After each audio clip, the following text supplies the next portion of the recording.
I'm Luke Story. For the past 22 years, I've been relentlessly committed to my deepest passion, designing the ultimate lifestyle based on the most powerful principles of spirituality, health, psychology, and personal development. The Lifestylist Podcast is a show dedicated to sharing my discoveries and the experts behind them with you.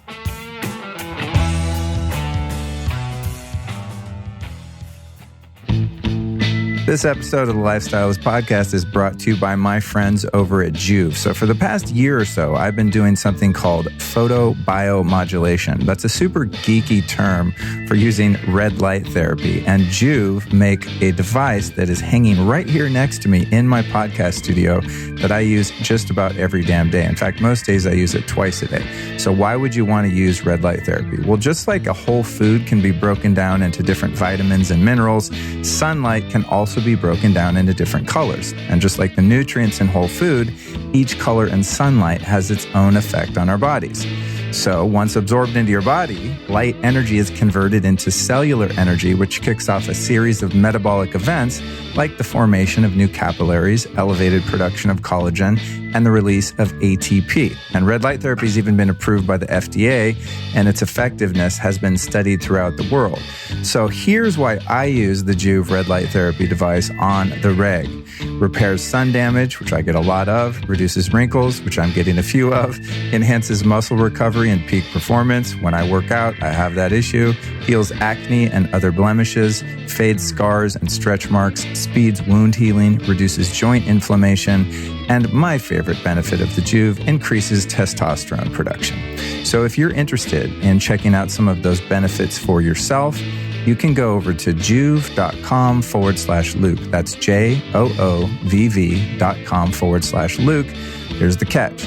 If you use the code Luke at checkout, you will receive a special free gift. So go to joovv.com/Luke, use the code Luke, and get hooked up with some Joovv red light therapy.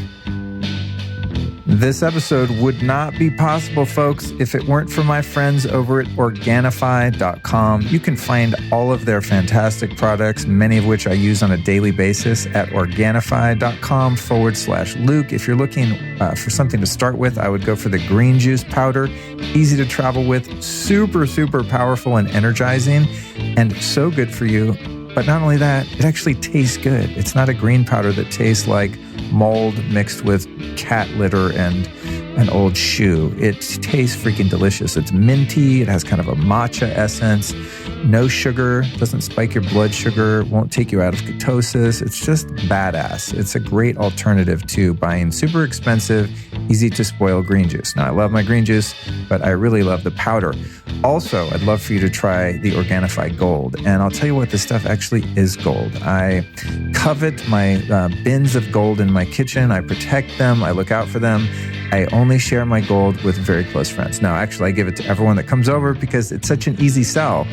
And one little secret that my friends and family don't know is that I don't really do anything to it. You know, it's like they'll come over, make me that one drink. It's so delicious. And I feel special. But all I literally do is put like hot water and cold water, maybe some fats into it. And, you know, I might soup it up with some other smart drugs or something weird like that. But really, it's just the gold tastes so good. It's a great base for any other type of elixir or superfood drink, or even like a paleo ice cream or anything like that. So the gold and the green are amazing, but they also have some protein and probiotics and a red juice and all kinds of rad stuff over at Organifi.com/Luke. Once you get there, use the code Lifestylist and save yourself a cool 15%. Organifi.com/Luke.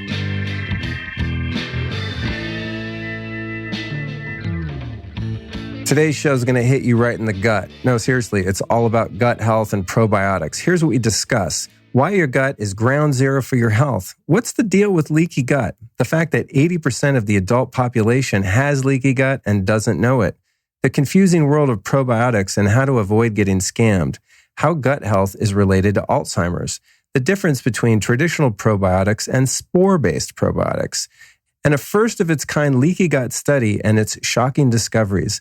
The worldwide health disaster that is Roundup, a.k.a. glyphosate, a.k.a. Satan.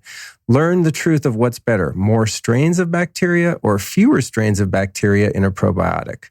The value of fermented foods and many common misconceptions about them, lab fermentation versus biofermentation, and how to start taking a new probiotic for best results. Who are you going to learn this information from? Well, her name is Tina Anderson. Her journey into the world of health had a unique start and some unusual turns. She began her career as a trial lawyer who specialized in settling cases by bringing both sides together, a personal passion of hers. But when she worked as an in-house counsel for a pharmaceutical company, what Tina saw made her change direction again. As you can imagine, big pharma can be potentially quite evil, as useful as they are in certain cases.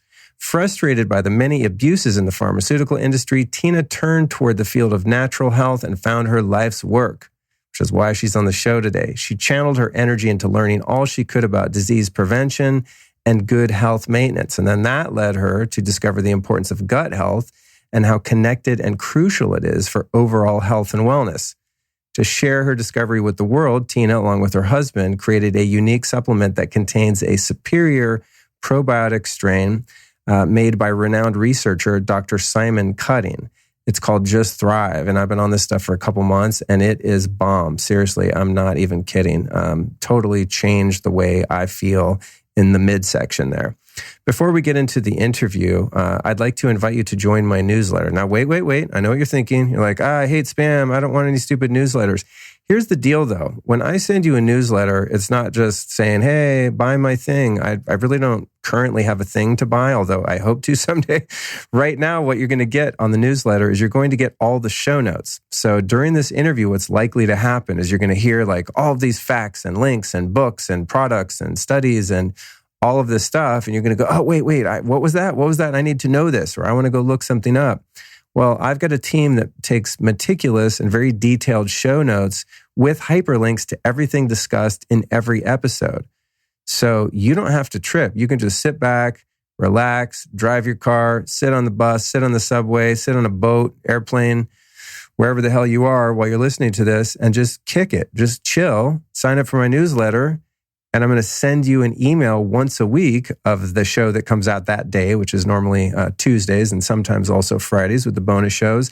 And you're going to have all the resources from every single episode. To join is stupid, crazy easy, you guys. If you're on a U.S. phone, listen up. You got a U.S. number. All you have to do is text the word lifestylist, all one word, to the number 44222. So you could actually like pause this recording right now, open up your text app, text the word lifestylist to the number 44222. Click send and you'll be prompted to enter your name and your email, and bada bing, bada boom, you're in. Now, if you don't have a US phone and you want to do it old school, just go to lukestory.com/newsletter. lukestory.com/newsletter. You have my word of honor. I won't spam you with a bunch of weird stuff. I just really want to get you the show notes to every show and let you know if I'm doing an event or something interesting, which is not even that often. So there you go. I'm super stoked to bring you this episode because I've not done a show on gut health, probiotics, fermented foods. I've been wanting to do one for like 3 years. I've touched on it with other guests, but I really wanted to find someone who did something unique, and Tina and her company Just Thrive are the fit for that. So I'm super stoked to bring this to you, as well as next Tuesday's show, Shamanic Soul Search and Rescue, Sacred Plant Connections with Michael Trainer, another buddy of mine. So if you liked last week's show with Josh Trent, it's a similar kind of show. It's very much like a fly on the wall, two guys having a fun conversation, but Michael is a very inspiring, very knowledgeable guy. Super, super cool. So make sure that you subscribe to the show so you don't miss next week's exciting info. Okay, I think that's all we've got. Let's go ahead and dive into the old belly here with Tina Anderson.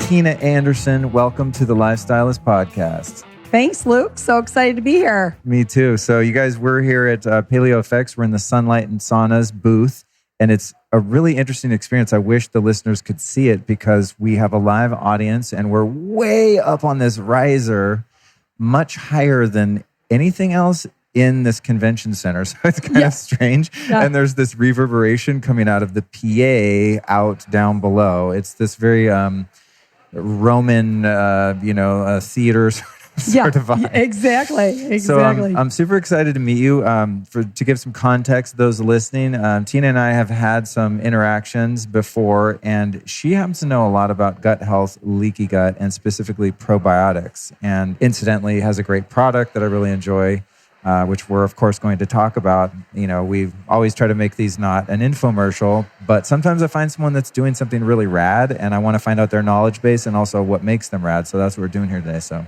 here we go. Sounds great. Thanks, Luke. All right. So a lot of people now are becoming aware of gut health and also this phenomenon of leaky gut.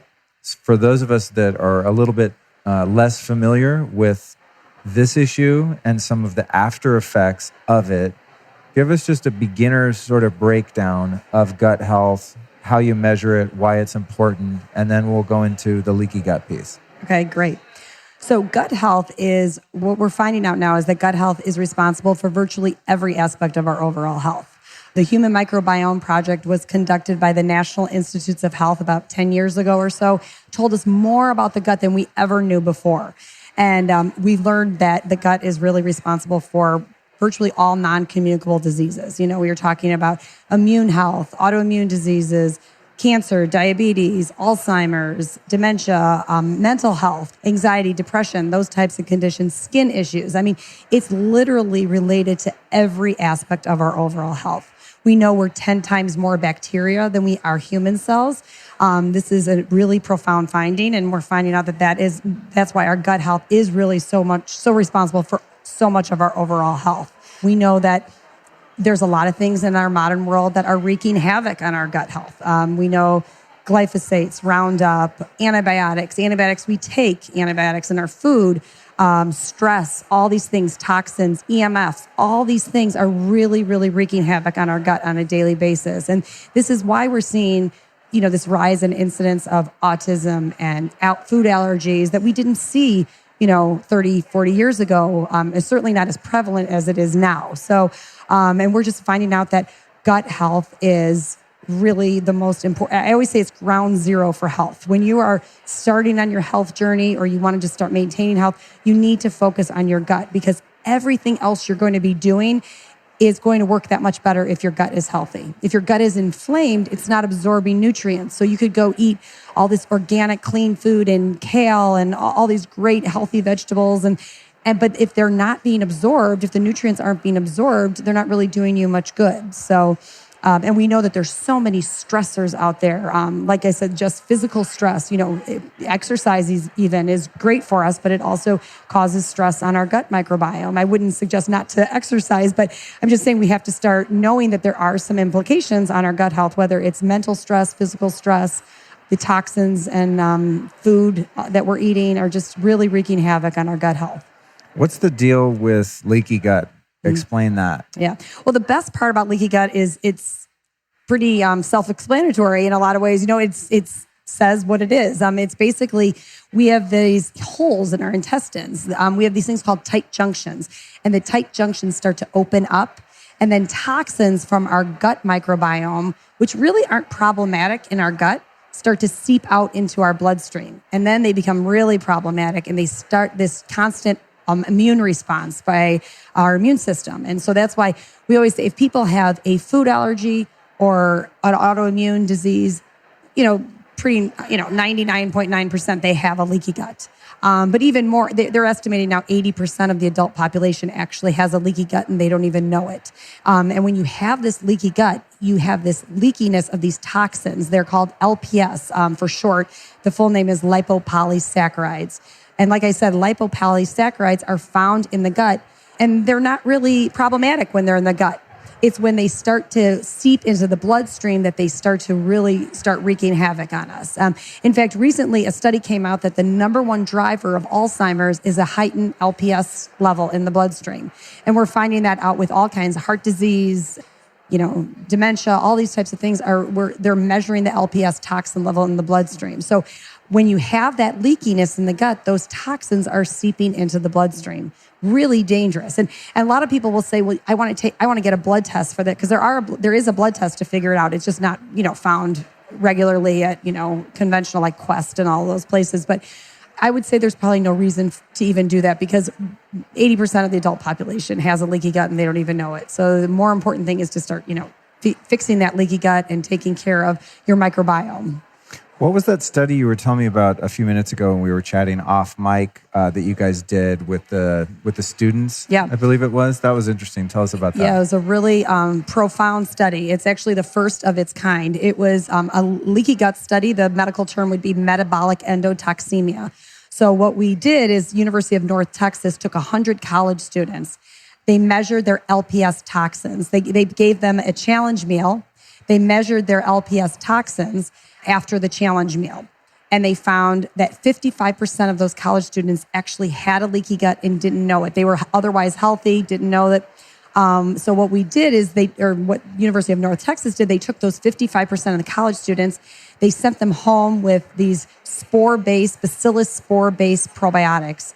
No other dietary lifestyle modifications at all. They said, go home and do what you normally do, college students, which is destroy your body and do all kinds of bad things.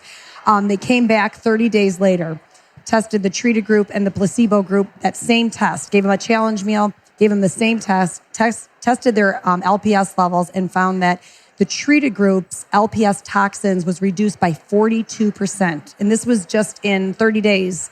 The scary part, though, is that the placebo group, their toxic level increased by 60% in just 30 days. So what it's telling us is that when you have a leaky gut, it's this compound effect of the toxins going into your bloodstream. So we found something that is actually these bacillus spore-based probiotic strains are actually dramatically reducing that LPS load in the bloodstream.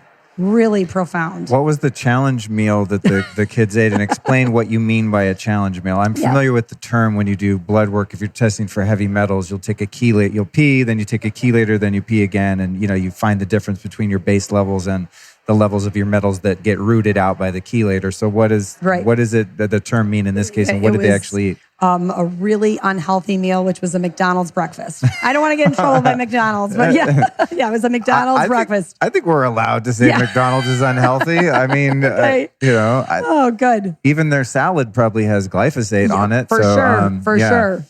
Yeah. Wow. And then, that's fascinating. So this is something that, God, I've had so many friends. I have a friend in LA who had Crohn's disease, and he's the guy that I would always go to and ask about gut health and leaky gut and stuff because he fixed it. And what he did is he was kind of a pioneer in the fecal transplants. Yep.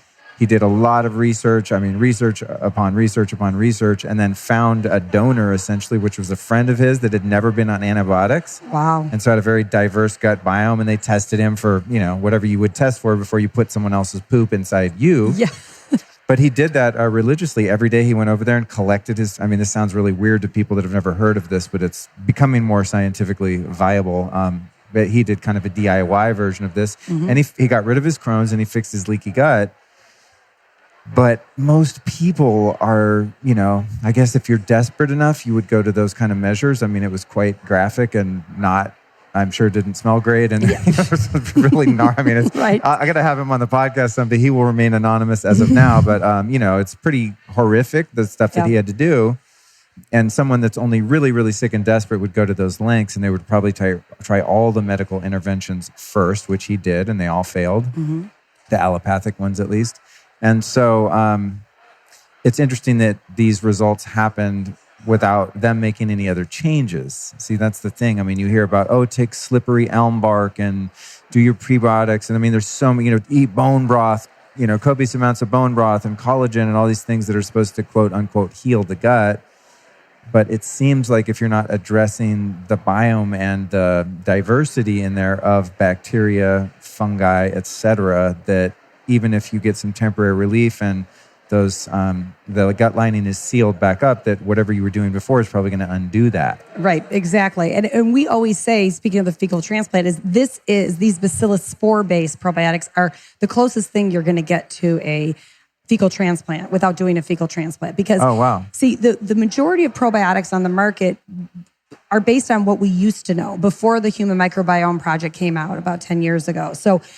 And the idea was to reseed the gut. And so that's not what the bacillus spores do. They go in and are reconditioning the gut. And it's not a play on words. It's actually we're actually changing the makeup of the gut flora. And so that's what a fecal transplant's doing. It's actually changing the whole gut flora, the makeup of it. It's shifting the good bacteria, and it's, basically getting somebody else's, bacteria into your own. But these are doing the similar in that they are actually shifting the microbiome by we have studies that show that just after 2 weeks, it's shifting it by 30%. So really effective approach. And we have a relative who has MS, and we said, we listened to a talk years ago about fecal transplants and helping with MS. And we're like, listen, try these strains and see what happens, and just give it a try. And I'm not suggesting that she does not have MS anymore, but she's like, it's the first time I'd left the house in years. I mean, she was at a church picnic I saw her at, and she was,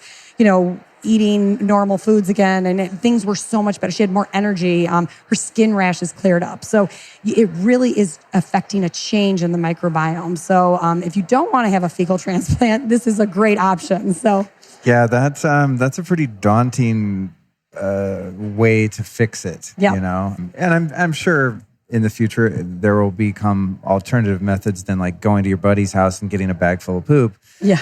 But also it depends on how sick you are. And I think that the thing here that's interesting to me is that most people's guts are jacked because we've all, well, not all, but most people, at least in this culture, have had antibiotics, and some of us a lot of antibiotics. Mm-hmm. And other things that you talked about that trash the gut. And I'm thinking of my immediate friends and family. I don't think I know anyone that has great digestion.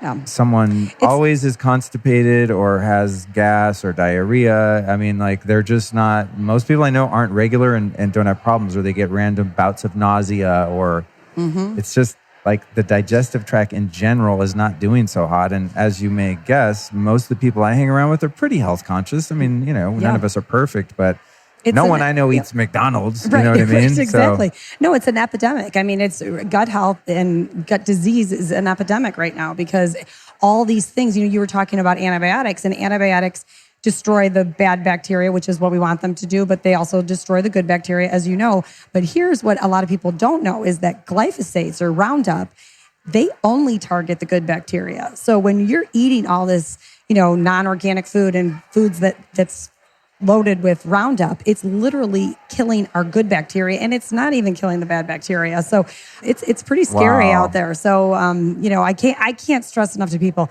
eat organic. Even organic food, unfortunately, now is still getting, some of the Roundup residue and all of that. But we really, really need to try to eat organic, and eat as clean as possible. And I try to eat clean, but, we're traveling now. It's hard. It's hard to, do that when you're traveling and stuff. But I've heard that I don't drink wine, but I have friends that do. And I've heard that that grapes are very routinely sprayed with glyphosate, and that wine is one of the worst things in terms of getting Roundup into your bloodstream. Absolutely. I never drink wines from the United States. Is that the key? That's the key. I mean, because someone was telling me even wines that are organic, that have an organic label will still have glyphosate. I'm like, but if it's organic, they're not supposed to spray. Do you know anything about that? Oh, yeah. I'm a huge fan of dry farm wines. Are you familiar with dry farm? Yeah. I just ran into Todd. Okay, good. Yeah. I mean, I do the dry farm wines just because I just love it. I love how clean it is. And then if I'm out and I can't drink dry farm, then I go to, I just order something from Italy, from France is probably the best to go, wine from France. But I just try to stay away from wine. And there's no guarantee if I order something from a different country, but the likelihood is higher. So right. Yeah, I know. Sometimes I'll go into Home Depot or something, and the first thing you always see when you walk in is a huge stand of Roundup. Oh yeah. And people aren't spraying it on their food, but I'm just like, oh my God, everyone's lawn, that stuff is just everywhere. It's crazy. And then it gets into the water supply. Absolutely. And the dogs, dogs are they're getting crazy rates of cancer right now because they're in the glyphosate or the Roundup laden grass and everything. So we should not be spraying that on our lawn because and then you bring it into your house and it's not a good thing. Oh my God, that's true. When you take your dog to the dog park and they're eating and rolling around in the grass, they're probably picking up a lot of that, huh? Yeah. I mean, that's gnarly. It's I feel like everyone I'm talking to is a dog that's sick. And that's why, because these and it's interesting because the way they got I don't want to get on a tangent about glyphosate. No, please do, because actually it's really good because I've not covered it, Tina. Okay. I've alluded to it, but I always think just because I'm deeper into some of this stuff than your average person, because I'm just a health nut, I think, everyone already knows about Roundup, but I'll mention it to someone and they're like, what are you talking about? The weed killer? Who cares? Yeah, who cares? So right. please, let people know, because I think it's important. It's super important. So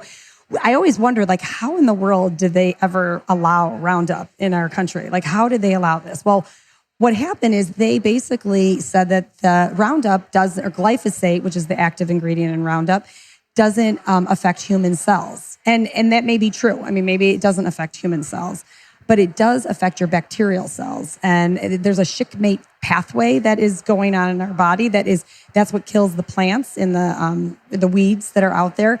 But it's also destroying our gut bacteria. So it's literally it doesn't kill human cells. Maybe. I mean, I'm not convinced of that yet, but maybe it doesn't. But we know for sure that it does kill bacterial cells. And here we are, 10 times more bacterial cells than we are human cells. And we're literally destroying our bacteria by these glyphosates and the GMOs. So the Roundup. Wow, that's terrifying. But thanks to people like you and me, more people will find out. And at least maybe someone won't spray their lawn with it and they'll eat more organic food. Yeah. I always tell everyone baby steps. You know, no, I don't expect I've done that myself, just baby steps. That's all you could do. And just don't beat yourself up over it. Just, do the best you can and educate. And with kids, I feel like you empower kids. You just try to empower them. I try to just have my kids sit down and watch a documentary and just watch it and learn. And then they get, my son won't ever drink Gatorade anymore because he was totally, upset about the fact that there was so much sugar in it. And it was, advertised to be this athlete. He's a big athlete. And, he's like, this is ridiculous. So, I just love empowering them. And I do too. Yeah. I do too. So in terms of this huge percentage of us actually being something other, which is this, colony or colonies of bacteria that live within our gut and I guess on our skin and all over the place. I've heard somewhere, and I don't know if you know this or not, but that when we defecate, it almost sounds grosser to say that than when we take a shit. Yeah, right. I don't know which is grosser, but that a lot of that isn't even the food you ate, but it's a lot of bacteria that's working its way through you. And then, it grows and grows, and that becomes some of the actual mass or matter that you evacuate. Do you know anything about that? Well, I always find that curious. It's funny that you said that because we talk about the fact that when you're living with people, and let's say somebody in your home is on an antibiotic, but you're not. And then what happens is when they flush the toilet, that the bacteria that they've just defecated is now in the air, and then it's coming onto you. It's crazy. So you have to even be sometimes you see people who have a round of antibiotics, and somebody else in the family starts feeling maybe a stomach issue, and so it's crazy. So yeah, it's interesting the way it just keeps recycling, all around. So, and in terms of the diversity of bacteria in your gut. I've observed through doing a lot of functional medicine lab testing, right? So it's called a stool test, and it is a very unpleasant experience for everyone, doctors included probably. But anyway, you mail off your poop somewhere and it gets tested, and then you get a report back and it'll say, it'll be kind of in the red or in the green for all of the different bacteria. Some of that bacteria will just be completely absent. The bacteria that is supposed to be there in a natural human will be totally absent. Some of your bacteria, there'll be too little of. And then even some of what you'd call good bacteria, there'll be too much of. And then there's, of course, all of the bad bacteria that there's also too much of. And so those are really great for me to look at. I'm like, wow, it incentivizes me to fix it, right? Yeah. When I see okay, I'm seeing empirical evidence that there is an imbalance here. This might indicate why my stomach always hurts and I'm just not able to digest food, in a normal, healthy way. But what's really confusing there is okay, so I need, I guess, bacteria. Well, what is bacteria? They're called probiotics. And you walk in the goddamn health food store and there's 100 different types and all these different strains. Some of them say 50 million, 100 million this. Some of them are we're the best because there's 25 strains in this capsule. Some of them say we're the best because you're only supposed to take one strain at a time. Otherwise, they just cannibalize each other and it's pointless and waste your money. The world of probiotics is so confusing to me personally, and I think to a lot of people, For me, someone will say, oh, this is a good probiotic, and I take it for a while, and then like I run out and I do a different one. And there's the soil-based organisms that were kind of popular a while ago and all these different things. I personally am left just totally clueless, and I'm unable to match my lab results with like what's missing and go find a probiotic that has that. I mean, you'd have to really be an absolute mad scientist to try and supplement very specific strains. And then there's the issue of, and this is like a statement and a question. I want you just to like give us a whole like demystifying wrap on this. Then there's the issue of that many of them need to be refrigerated. Some say they don't need to be refrigerated. And then because there's a lot of competitive marketing jargon between the companies that are manufacturing and selling probiotics, that some claim ours live through the digestive process as that you swallow them and they actually go where they're supposed to go and then thrive. And then others don't say anything about that. So you just can assume you're eating sawdust and that they're just going to die before they ever get where they're supposed to go. So give us your understanding of how the probiotic supplementation works and some of the do's and don'ts and the myths and the actual facts and empirical evidence on how to fix your gut with probiotics. Okay. I am so excited right now. I'm going to talk for like an hour. Do it. No, please. I know that was a huge tee up, and there's a lot there, but based on our brief conversation before we recorded, I'm like, I know you know this stuff. Yeah. And it's a question I get from a lot of people. What's the best probiotic? I'm like, I don't know. This is the one I'm taking this week, you guys. Try this. But I haven't really stood behind any particular product because it is so mysterious to me. Yes. Okay. Well, I hope I will debunk all of the myths out there, but I'll start with the refrigeration one because I always think that's the one that's the most fun. So many people, there's this myth out there that probiotic, in order to be a good probiotic, it needs to be refrigerated. And so I'm like, okay, if it needs to be refrigerated, it means it would die if it stood on the store shelf. So if it can't even withstand the room temperature of the store shelf, how is it going to survive your body temperature, which is 98.6? And the answer is it doesn't. I mean, they die. So the majority of probiotics on the market are made up of lactobacillus and bifidobacter. And those are also the majority of strains that are found on your stool test that the results that you got from your stool test. So lactobacillus and bifidobacter are they're predominant in our gut.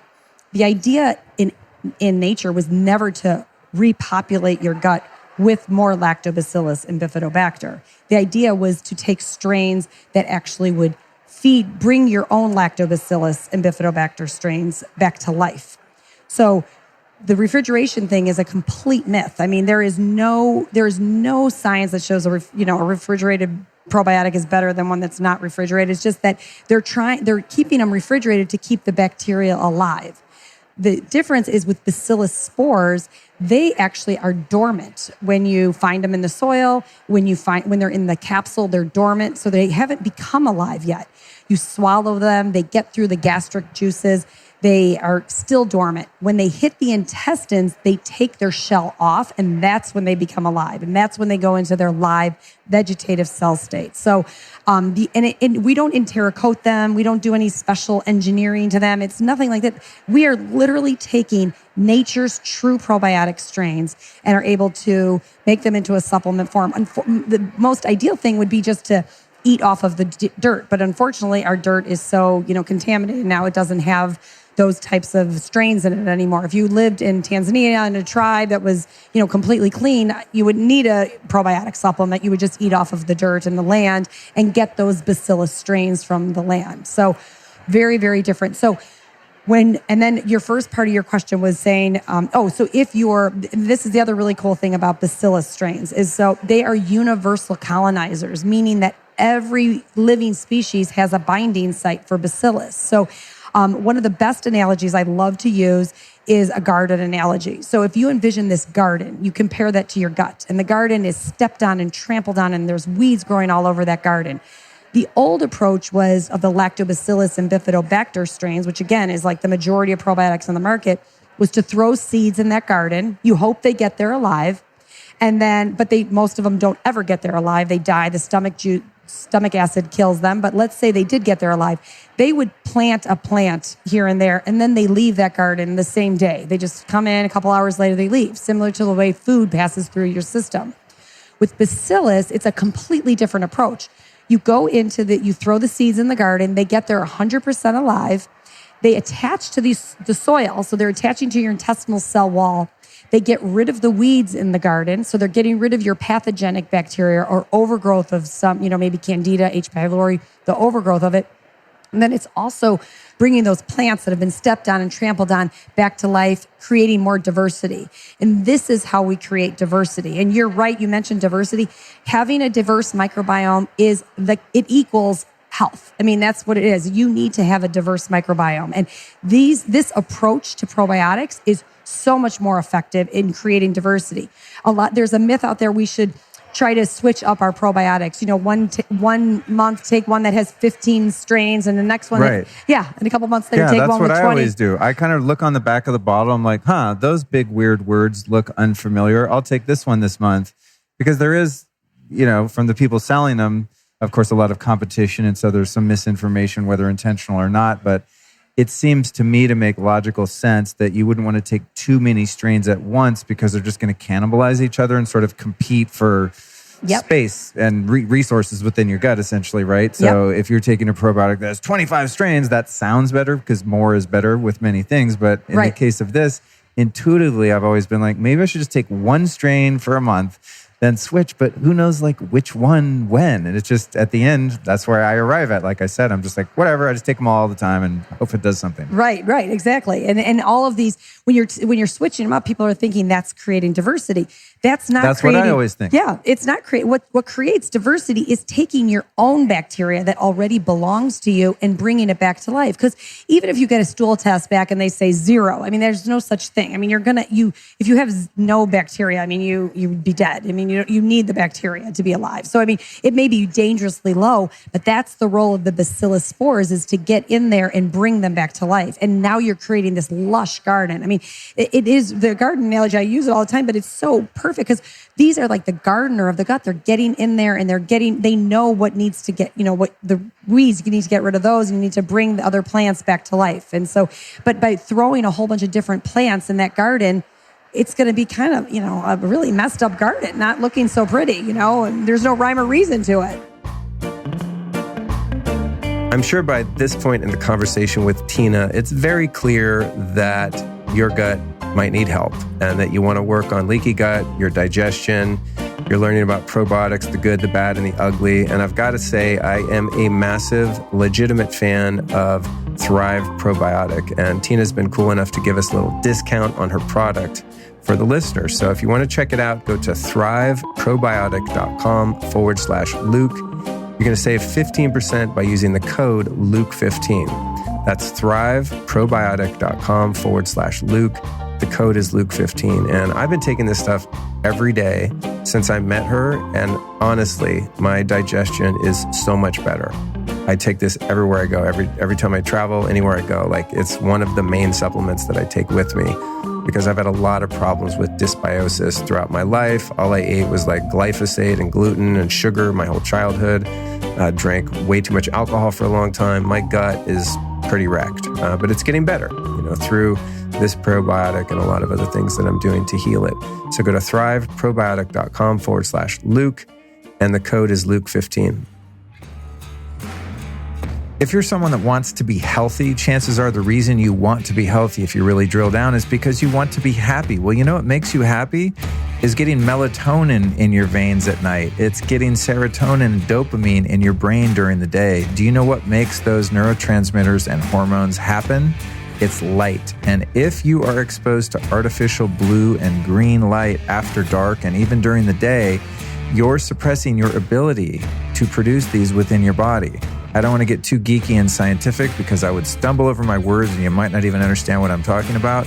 But after over 3 years of interviewing experts, a couple hundred of them now, one of the underlying causes of all disorders and disease is artificial light at night. And if you just think about it from a common sense, nature-based point of view, we have not evolved to see this very narrow spectrum of blue light that exists in your LED lighting on your computer and probably inside your house, and headlights and street lights as you drive around at night. And anytime you go to the movies or a club or watch TV, anywhere you go at night, you're seeing a spectrum of light that doesn't exist in nature and that we haven't evolved to see. We've evolved to only see firelight and starlight and some moonlight at night. And so We've completely hijacked our bodies. We've become domesticated. And this is really, really harmful. Now, it's easy to fix. You can still live your life. Live your life. Go out, go clubbing, have a ball. But you just have to wear your Blue Blocks glasses. So go to blueblocks.com. That's spelled BLUBLOX, blueblocks.com. And get yourself some of these dope glasses. They have a few different frame styles. They do prescriptions. They do reading glasses. And they do non-prescription glasses that block the different spectrums of harmful blue and green light. So go to blueblocks.com. Enter the code LifeStylist at checkout to save 15%. That's LifeStylist at blueblocks.com. And now, back to the interview. So, say we were born in a remote area, right? We're born in the jungle of Brazil or something, right? Where there's not industrial contamination, there's no pesticides in the food. We're hunter-gatherer people. Let's just go back in time a little bit. We would have picked up bacteria from breast milk. We would have picked up the seed bacteria from the vaginal canal, having been born, pre-C-section. By the way, if you have a C-section, ladies, make sure you swab your baby. If your doctor doesn't know what that is, you got the wrong doctor. Please make sure you do that, yes. But so this is the inoculation that you're born with, right? The breast milk, the vaginal canal. And so that gets in your mouth, and that becomes the beginnings of your gut biome, as I understand it. And please correct me if I'm wrong. Then in your environment, you'd be eating vegetation and things. You'd be a kid playing, and that's why kids taste everything. They're innately wired to eat dirt and be getting in germs and bacteria and stuff because that's informing and building their immune system through the gut, right? So let's say that you were that person who had all of those strains that you need naturally for your body type or whatever it is, your gene base, I guess you could say. Then you have massive amounts of antibiotics as a kid, and you kill off 100% some of those strains that would have existed in the jungle where you were born and the breast milk and all the thing. What if those are just completely gone from your body? Don't you need to go find like that specific strain and put it back in? No, you don't. So you're saying there is somewhere within you, no matter how many antibiotics you've taken, how disconnected you are from your natural environment, that there is a seed of that strain in there somewhere. Yes. And that these spore-based bacteria have a way of creating an environment where that can then kind of come out of remission. Right? And then start to proliferate. Yes. The gut biome. Exactly. Okay. Exactly. Wow. And they, I just want to mention the antibiotic thing. The other thing is we know antibiotics are destroying our gut. And when most people tell you, don't take a probiotic when you're on an antibiotic. And that's true because they would be destroyed by the antibiotic. But the bacillus spores actually withstand the presence of an antibiotic. So please, if somebody, it's amazing. That's dope. Yeah, it's really dope. And you could actually bake with them up to 455 degrees. I mean, you could put it in your kids' food. You could, people don't like to swallow, but back to your question, absolutely. These will go back and help bring your bacteria back to life. Wow. And that's rad. It's amazing. It's absolutely amazing. On what you just said about antibiotics, I've just always intuitively, and I recommend this to all my friends because I'm, of course, normally the guy in the crew, whether it be a girlfriend, friends, whatever. They're like, I don't know, Luke, I have this thing. What should I do? Yeah. I always tell people, and what I always do is I have every kind of kefir, every fermented food. I take just shitloads of probiotics anytime I've ever had to be on antibiotics. And I just kind of time them where I'll take the antibiotic, then a while later take a bunch of probiotics. And then I just got unscientific about it. And I just take as many fermented bacteria-laden things as possible completely through the whole process of antibiotics, which, thankfully I take antibiotics very, very rarely. And I have to get so sick before I'll ever, do that as an intervention. But if you're taking antibiotics, is there any point to eating a bunch of fermented foods and just stacking up the bacteria? Or are the antibiotics just going to nuke everything for that 2-week period that you're on it, no matter when you take them? Yeah, I mean, I always think it's better to do that. Yeah, I mean, and I just think that when you're on when you're taking fermented foods, it's going to destroy any bacteria. And there's a whole other myth about fermented foods that may be a little controversial. No, that's good. Let's cover it. But definitely, if you are on an antibiotic, you need to be on a probiotic that is made up of bacillus spores because they withstand the room temperature of the store shelf. I mean, oh my God, they withstand the presence of an antibiotic. So, you should take it alongside with your antibiotic. And remember how I was saying that these strains go in and they get rid of the weeds in the garden, and then they also bring the, good bacteria back to life. So these are doing this. They're working alongside the antibiotic. So they're working in conjunction with the antibiotic. So, and then, I'm sorry, what was it? Well, I want to talk about the fermented foods. Yeah, because I have not heard many people talk about this, but Dave Asprey in particular talks about, some kombucha might be good, some sauerkraut might be good, but there's a histamine factor to fermented foods where some people are going to react adversely to loading up on all these fermented foods, and you get a runny nose, stuffy nose, inflammation, sort of an allergic reaction, I guess. Yeah. So what's your take on fermented foods? Because within the ancestral food community, the fermented foods are pretty popular. Mm-hmm. You've got natto out of Japan. You have the whole Eastern European kind of krauts and all of that stuff. And I don't know, based on, human longevity studies and things like that, fermented foods seem to have permeated all different cultures from around the planet. So would people keep doing it for thousands of years if it didn't do something good for you? Right. But again, I don't know. You go into Whole Foods and you're like, wow, there's a whole row of fermented foods and they all have all these different bacteria. There's the wild fermentation. There's the lab fermentation. That is a whole complex world in and of itself. Right. No, absolutely. So fermented foods are awesome. I think they are great. I think the ferment is what is most valuable to us. So it's allowing us to have greater nutrient absorption, and that's great. But the problem is, and the myth out there is that people think fermented foods provide probiotics. That's what I think. And they don't. God damn it. Sorry. No, please, myth bust. Yes. Because I also don't like to recommend things to people based on pseudoscience and armchair, health expert shit. But I always just tell people, like, as I said, if you're on antibiotics, eat tons of fermented food. It just makes sense. But I literally think if I make raw goat milk kefir, well, I'm actually out of my grains. I got them from this Amish family in Colorado, and then we lost touch, and now my grains died. Yeah, it sucks. No. So if anyone has any good kefir grains, please DM me on Instagram and send them to me. Okay. But I love that. But I always think, this is like way better than, this is my probiotics. I'm drinking my kefir. And it probably is better than the normal conventional probiotics out there. You're right. I mean, you are right. But the probiotic benefit is going to be destroyed by the stomach acid the same way the probiotic supplements I was just talking about. I mean, the lactobacillus and bifidobacter that's produced by it will also be killed by the stomach acid. I do think it's great to be doing that while you're on an antibiotic, for sure, just because the ferment is great, you're getting greater nutrient absorption and all of that, but you're not getting probiotics from fermented foods. God damn they it. die. Yeah, they die. So, you get, but they're still great. You get a lot of, you get enzymes, right? Yes. You get a lot of enzyme, what is it? Enzymatic action, power there. Right. No, energy. And they're so good for you. I mean, I eat fermented foods all the time. I'm not suggesting that they're not good for you. They are not a replacement for a probiotic. I mean, they just aren't. I mean, they're not, or for a spore-based probiotic. Yeah. They're not going in, they're not getting to the gut alive. Now, they are getting there dead, and dead bacteria. There's more studies on dead lactobacillus than like live, because most of it, they all know, they've known for years that lactobacillus dies by the time it gets to the intestines. So, and there's more studies on dead bacteria. So you may get some symptomatic relief. It may help with some gas or bloating, but you're not getting a true change in the microbiome. So wow, that's interesting. It's really, really different. So I don't ever want that, insight to have people not eat fermented foods, because I think fermented foods are awesome, super nutritious for you.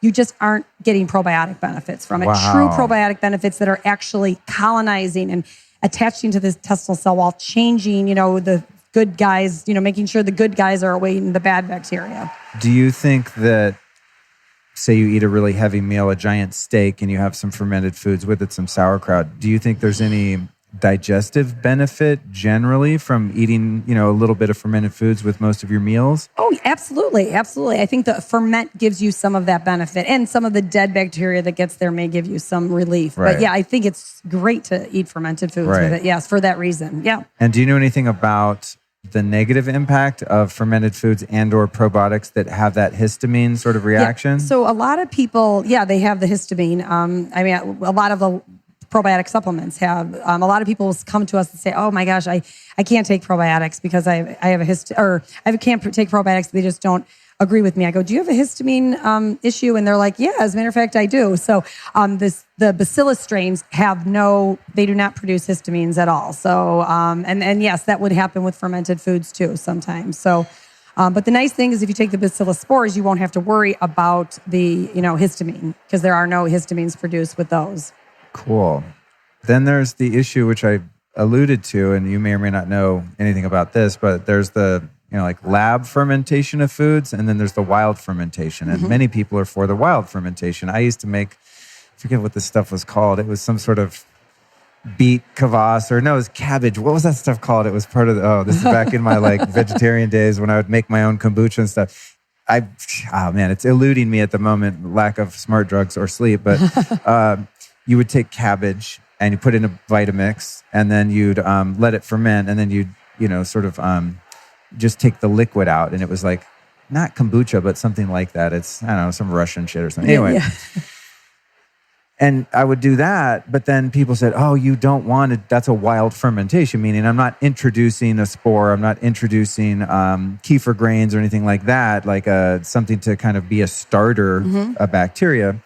It's just coming out of whatever's in the air. And it's said that sometimes the bacteria in the air is not necessarily the bacteria that you want inside your body. And so some people are very anti-wild fermentation, especially if you live in an urban area. Like there's all kinds of strains of bacteria floating around that you don't necessarily want to ferment and introduce large amounts of into your system. Right. Have you heard anything about the wild fermentation thing? To be honest with you, I'm not really that familiar with that. That's cool. Whether or not it's, I don't know. Well, you're not selling sauerkraut, so it's not your business to know. But it's somewhat of a heated debate that I've heard in the periphery of the fermentation ancestral food movement thing. So anyway, it doesn't matter. Yeah. We'll get to the root of that. Interesting, But it is fascinating to learn about kind of debunking some of the probiotic stuff. Especially what I think is really interesting is the refrigeration issue because... Or the 50 billion CFUs is better. That's another one. Oh, I didn't even talk about that one. Yeah, what is that? Well, people think, this probiotic has 50 billion cells or CFUs, colony-forming units, or this one has 20 billion, or this one has 100, and there's now some that have 250 billion. I mean,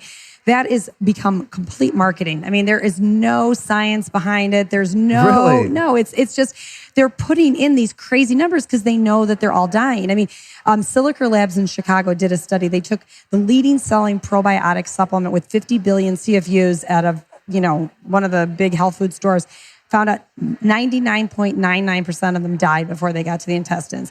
And the scary part is that particular probiotic on the label said 50 billion CFUs, but what was actually in there was 250 billion CFUs, and it still died off 99.99%. I mean, companies are putting so many more in because they're trying to, get them to survive. And they know that they're not really surviving and all of that, but they're not. I mean, the 50 billion, 20 billion, all the science is on, lower doses, a single strain.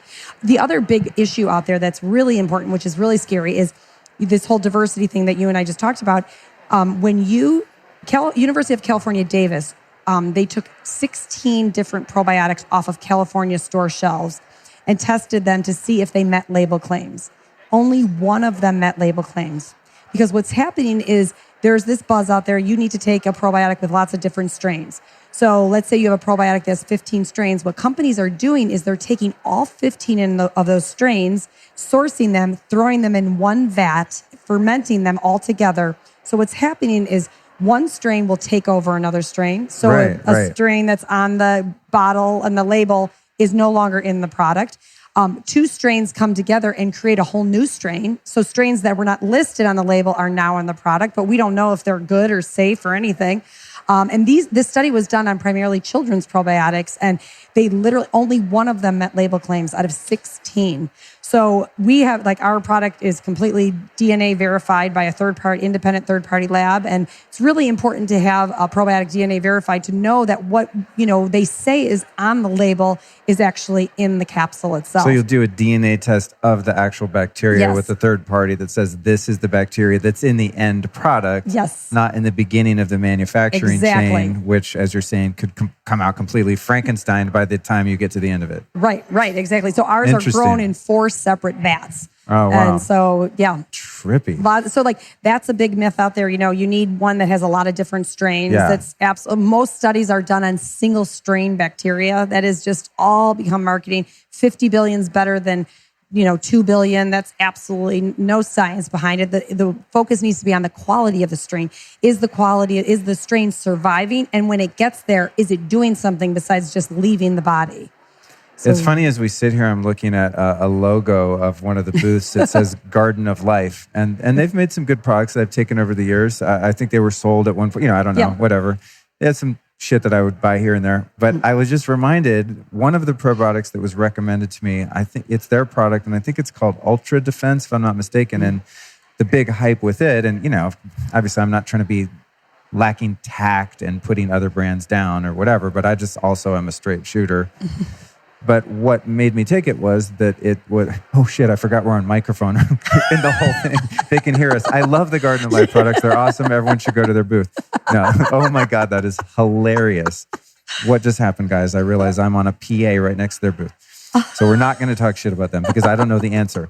Let me be more general. Okay. I was taking the product, and I might even have some at home, but what attracted me to it was a soil-based organism, something called an SBO. Okay. So maybe in a more general, tactful way, to not be rude to our fellow vendors here, what is a soil-based organism, and why would that be something you want, and what makes that different from another type of strain of bacteria or something like that? Yeah, that's a great question, because I think there's a lot of confusion with soil-based organisms.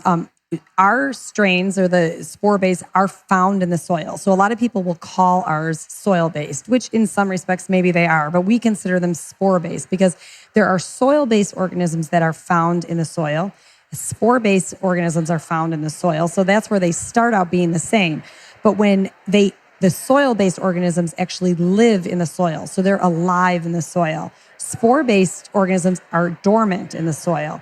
They don't become alive until they hit their home, which is the intestines. So there's a big distinction between soil-based and spore-based. They both could be considered soil-based, but you just want to make sure that they're a spore-based, because the spore-based actually they are not alive in the soil. They're alive in the gut, which is where you want them to be alive. So just like most lactobacillus and bifidobacter strains have difficulty surviving the gastric system, soil-based would have the same difficulty because, remember, they're alive. Right. They've already hatched, for lack of a better term, right? So I've never thought of bacteria as having spores. When I hear the word spore, I always think of fungus. Yeah. Right? A mushroom spore. I take reishi spore oil or whatever like that. But the term spore also applies to bacteria?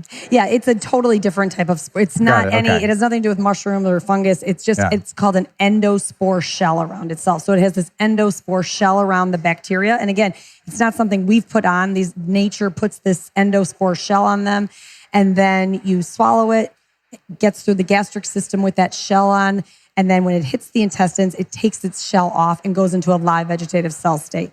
Then the interesting thing is you defecate it comes out of your body, it goes back into the spore form, and it just keeps continuing on the life cycle of it just keeps going on and on. It goes back into the soil. Oh, interesting. Yeah. So it has a cyclical lifespan within the natural ecosystem. Yep, exactly.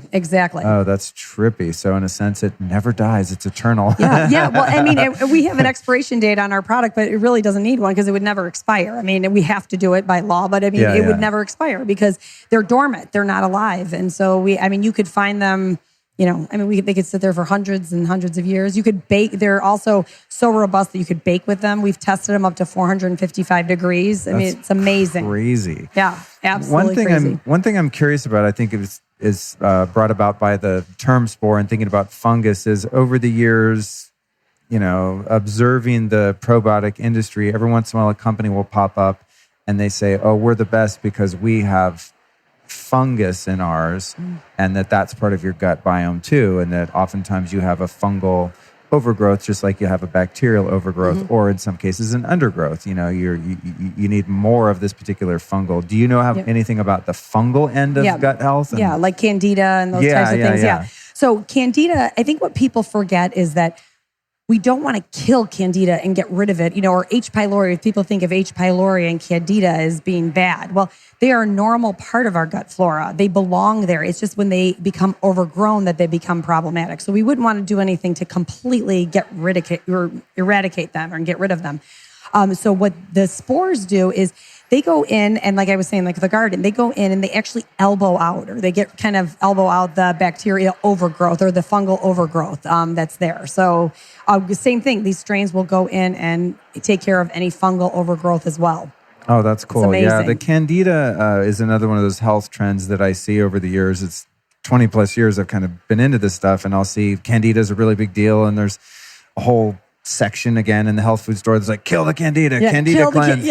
Right. And so I've always thought, Candida is bad, you got to get rid of it. So that's an interesting perspective. So I guess overall with the gut, it's what we're really trying to achieve is this sense of homeostasis and balance, because there's always going to be some bad guys, some good guys, and when we're completely out of balance with our environment and our gut pH and all the things that affect that, then you have these little armies inside that start to rise up on either side, and you need something in there that's, the general that's going to kind of keep things in order, right? Well, yeah, because people will say, well, if this is good for constipation, how can it be good for diarrhea? And it's like, well, because both are showing you have an imbalance going on. And so we need to, or if you have, it's basically just bringing everything back into balance. So it doesn't matter what, if you have constipation or diarrhea, you need to be taking care of that imbalance going on. Yeah. Without getting too graphic, I mean, throughout my life, I have very rarely felt like I'm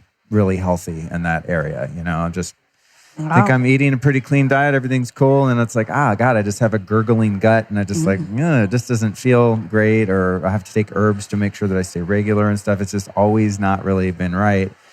But I'm also not prepared to go find a friend that's never taken antibiotics. And now you don't have to now. Now you have something that will... exactly. Now, next I want to cover prebiotics, because that's now a big buzzword in the health scene. And, my girlfriend's always trying to encourage me to eat more vegetables, because I could pretty much just eat bacon and steak and fish all day and a bunch of fat. And I just don't really don't really like vegetables that much, to be honest. I mean, like a nice arugula salad here and there, like that's okay. Avocados, kind of, well, that's a fruit, I guess, but I have to, in other words, what I'm saying is I have to force myself. So, one of the sponsors of my show is called Organifi, and they make this really great alkalizing green superfood powder. And I'm kind of like, there's my salad. And my girlfriend would be like, no, dude, you need to eat vegetables. Exactly.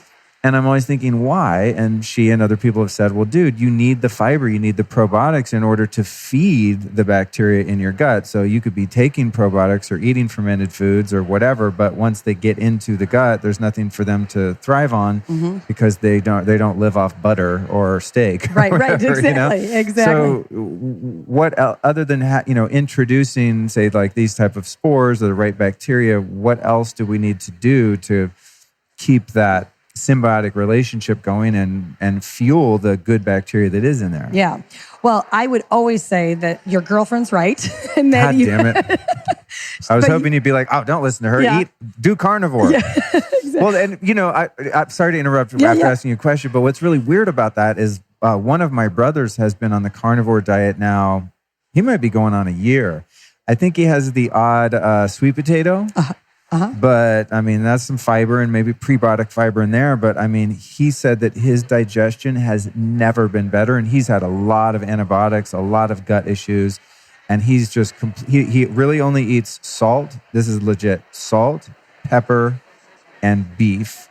And then if he wants to splurge, he'll have a yam. I mean, no spices, no sauces, no vegetables, no nothing. Wow. And he's like, my digestion is the smoothest, most regular, best I've ever had. Wow. And I'm like, well, that kind of blows holes in the whole prebiotic thing. I mean, can meat work as a prebiotic? Or do you need vegetables? Do you need fibers? Give me the whole spiel. Yeah. Well, I think that's an example of how you have to listen to your own individual body. I mean, I'm a huge fan of intermittent fasting, but I don't know that it works for everybody. I don't think it's always the right thing. Or, maybe that carnivore diet is really what your brother needed. And he was listening to his body.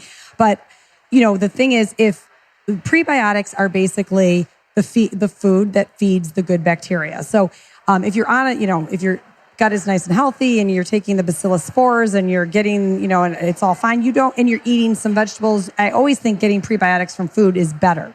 We do have a prebiotic that is really, really specialized. The problem with prebiotics is that prebiotics generally don't know, whether it's food or a supplement, don't know how to distinguish between good bacteria and bad bacteria. So they're going to feed the good bacteria, but they're also going to feed the bad bacteria. Oh. So that's why a lot of the prebiotic foods will cause issues for people a lot of times. And so they're like, oh, this doesn't agree with me. It's because it's feeding the bad bacteria too.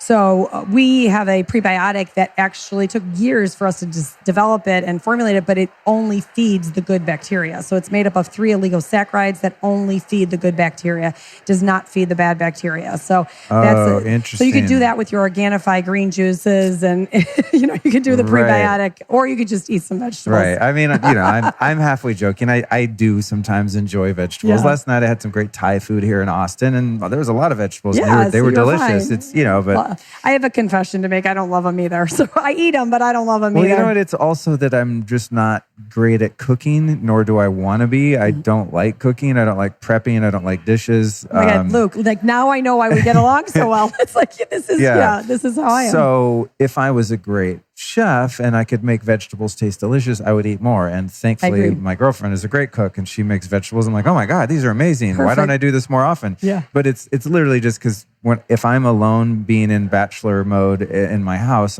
I'm going to eat one of 2 things. I'm going to take either a steak on a fancy night alone, usually just some grass-fed beef with some ghee or lard or something. Throw in a frying pan, takes 2 minutes. Or I'm going to throw a piece of wild seafood in the grill and cook it wrong, dry it out, and it's going to taste gross and chalky, and I'm just going to get it down. Yeah. Now I've started back on this thing called model meals, which is a really great Whole30 approved paleo pre-made meals that get delivered twice a week in Southern California. Shout out to them because they're awesome. Yeah, no canola oil, no funny business, really, really clean food. And they will have some vegetables in there that actually taste good. And I can just throw them in the frying pan with the rest of it, a little ghee, and in 5 minutes I have a really good tasting, super healthy meal. So I'm working on it, but that's good. Hey, baby steps, like we talked about, baby steps. Yeah, in and of myself, just out of laziness and inertia, I'm not going to eat enough. So the prebiotics, that's interesting. So if you were doing, trying to think of prebiotics, I've intentionally taken cornstarch. Mm-hmm. What do they call that? I'm thinking Jerusalem artichoke. Yeah, Jerusalem artichoke. And then there's this certain kind of cornstarch. Anyway, it doesn't matter. But it's used often as a prebiotic because it's really hard to digest. Or there's some that are made out of banana peels and this kind of stuff. Right. Yes, exactly. It's all these starches that you can't break down. And so they end up in your intestines essentially. Mm-hmm.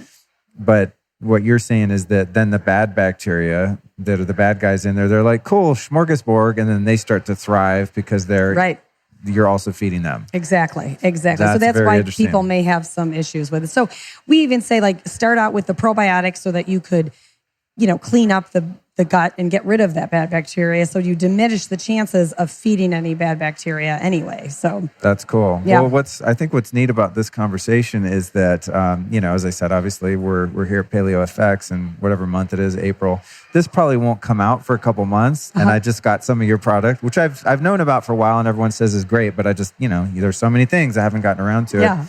So I'm going to have the opportunity now to really I'm going to stop all of the probiotics. Yes. Or prebiotics, and I'm going to just do Just Thrive. And then by the time I record the intro for this, I'm just hoping that I have great results. I'm not. Oh, you will. Yeah. I'm releasing this interview, guys, and her stuff actually didn't really work, but it was a great interview. Yeah. But I'm anticipating, based on my intuition and hearing your base of knowledge and experience, that in the next 2 months or so before this comes out, I'll have done a couple bottles of your stuff, and then do the prebiotic, and hopefully be able to report back wow, I don't have weird gas and cramps and digestive problems, even though my diet is pretty stable and clean. Yeah. No, and I would definitely suggest that when you start out with Just Thrive, you start maybe with a half a capsule Go slowly. Do you know who you're talking to? You tell me that. I'm like, oh, so she means take 5 twice a day. Oh, no, you don't want to. I mean, especially if you have some dysbiosis or imbalance going on, you want to make sure you just start out slowly.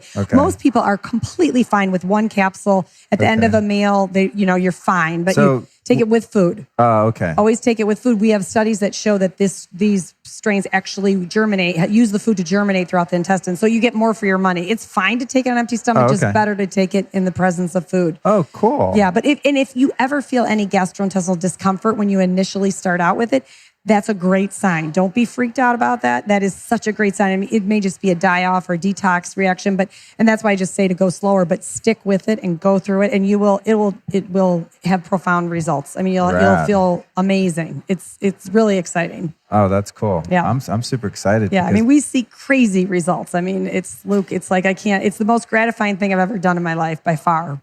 Isn't it cool doing something for a living that not only fulfills you, but also helps other people? I could get like teary-eyed right now thinking about it. It's like I just love doing this for people. I mean, the story. We speak at a lot of autism events because a lot of kids on the spectrum have a lot of dysbiosis going on, and I get emails and phone calls from moms like crying. People with crazy chronic irritable bowel. All these types of digestive issues that they've lived with their whole life. And, they are just having incredible results in it. And, it's amazing. It's so amazing. Oh, that's rad. Yeah, it's really neat to be able to impact people and also make money, have a good life, do your thing. Yeah. As I walk the halls here at this event, I mean, I ran into all these people that are just super lit up. Oh my God, dude, I love your podcast. Yeah. I've learned this and I've learned that. And it's like, wow, I'm actually just sitting here having conversations, learning. I mean, not just for myself, but when I talked to you earlier, I'm like, we need to record. This is really good information. And why should it just be for me? Yeah. Let's have it be for another 30,000 people the week this comes out or whatever it is. Yeah, So. I mean, and thank you for doing what you do because, I mean, I listen to your podcast. I've learned so much from you. And it's like, these podcasts are so amazing and people don't realize, it's free information. I mean, you're getting free and you're taking your weekend, taking time out of your weekend to come here and to learn and find the best and the, greatest products out there that are really making a difference and changing people's lives. So good for you. It's awesome. Yeah. I was thinking about that today as I walked by the main stage here and it was a break in between the big speakers. And I realized I don't even know who the speakers are at the event. I'll probably never once go in that room because of podcasts. Because I'm just like, I want to meet people and have FaceTime here. Right. I mean, not the app FaceTime, but actual real FaceTime. Right. And I could, no offense to the speakers that are speaking here, but I could go hear them on a podcast. What I really want to do is like meet and greet and meet people that make great products, meet listeners to the show and just actually have a more human connection. Yeah. Even though there are so many brilliant minds here presenting information that, is in their area of expertise. So no, absolutely. It's really funny at these conferences. People are like, who is the best speaker? And I'm like, who were the speakers? Hysterical. I know who they are sometimes because I want to chase them down and talk to them live. I want to get a mic on them, which I do a lot also. But it is really nice to be fulfilled by what you do. So. And the energy at this show is amazing. I mean, it's such a fun show. I mean, we're just having a blast. There's a lot of happy, very fit people here. Yes, there are. Yeah. Just when you think you're doing well, you see all this. Yeah, you go outside to the gym area. That's what always gets me. I'm like, okay. Need to step up the fitness here, Luke. Exactly. Baby steps. Exactly. Well, listen, thank you so much for joining me. Oh, thank you, Luke. I'm super excited to try your stuff and also to do a show on this particular niche topic. When I did Naveen Jain, we talked a little bit about gut health, but I've not really covered probiotics because I haven't found the person I think that really knows about it. And it's just been, as I said, so confusing to me. There's so much noise. I'm just like, I really don't know where to start. So I feel empowered and I'm hoping that our audience does too. Awesome. Thank you so much, Luke. I can't thank you enough. Right on. So you've taught me tons here today, as you have our audience members and listeners. Who have been 3 teachers or teachings in your life that have motivated or inspired you that our listeners might go learn from as well? Yeah. Well, as far as I'm a huge fan of Wayne Dyer and Norman Vincent Peale. Unfortunately, Wayne, they both are no longer with us, but they are what drove me into this field. I'm an attorney and I was in pharma and I left all of that because I wanted to do something that meant something and I knew I wasn't doing my life's work. So Wayne Dyer definitely was that person for me.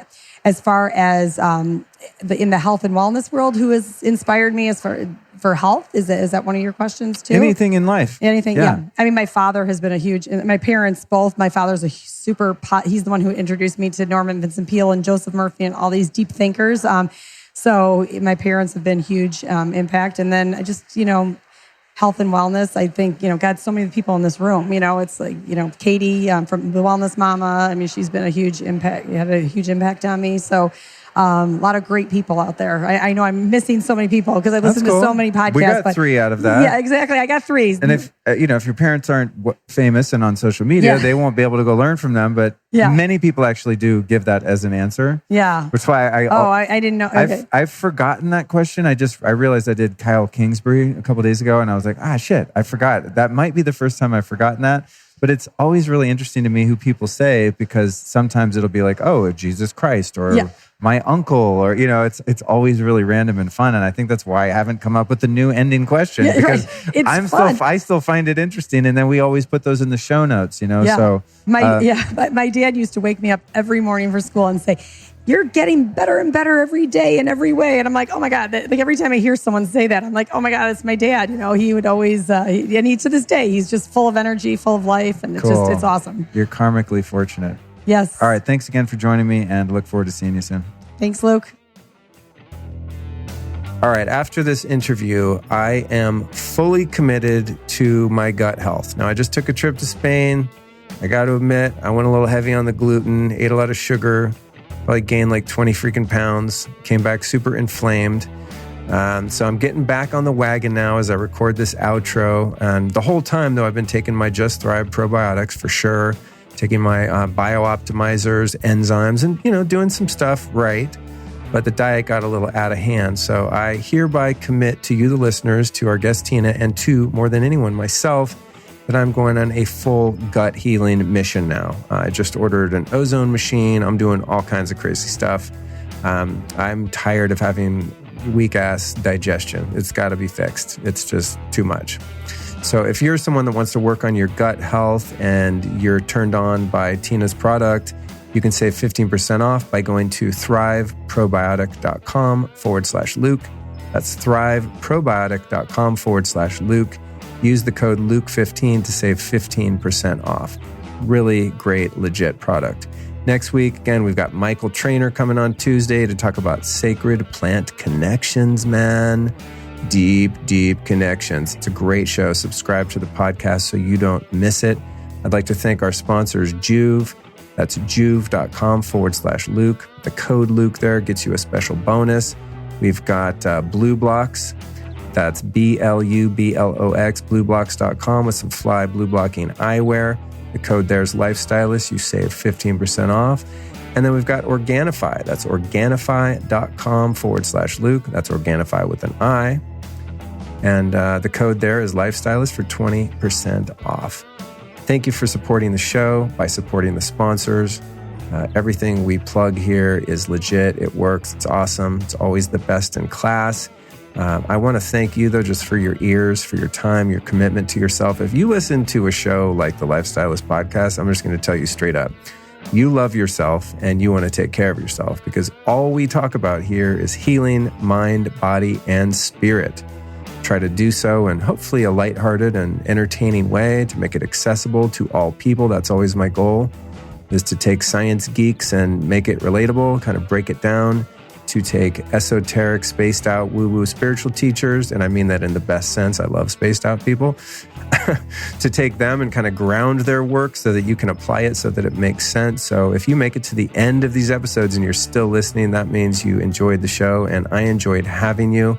If you want to help support my work here and all of the things I'm doing, it's super easy, man. You don't have to buy anything. You don't have to do anything. Don't spend a dime. Just text or email this show to a few of your friends. Every week at the end of the show, I'm like a broken record. I say the same thing, because word of mouth really is the most powerful way to share these episodes and for them to go viral. So specifically, if you know someone that struggles with gut health, which, by the way, we all do, basically 80% at least of people's guts are wrecked because of what's in our food supply, etc. But if you know someone that has slow digestion, fast digestion, leaky gut, all this kind of stuff, man, do them, me, Tina, and yourself, you get some good karma points there, a huge favor, and just pass this along. Just say, hey, listen to this podcast, learn about your gut.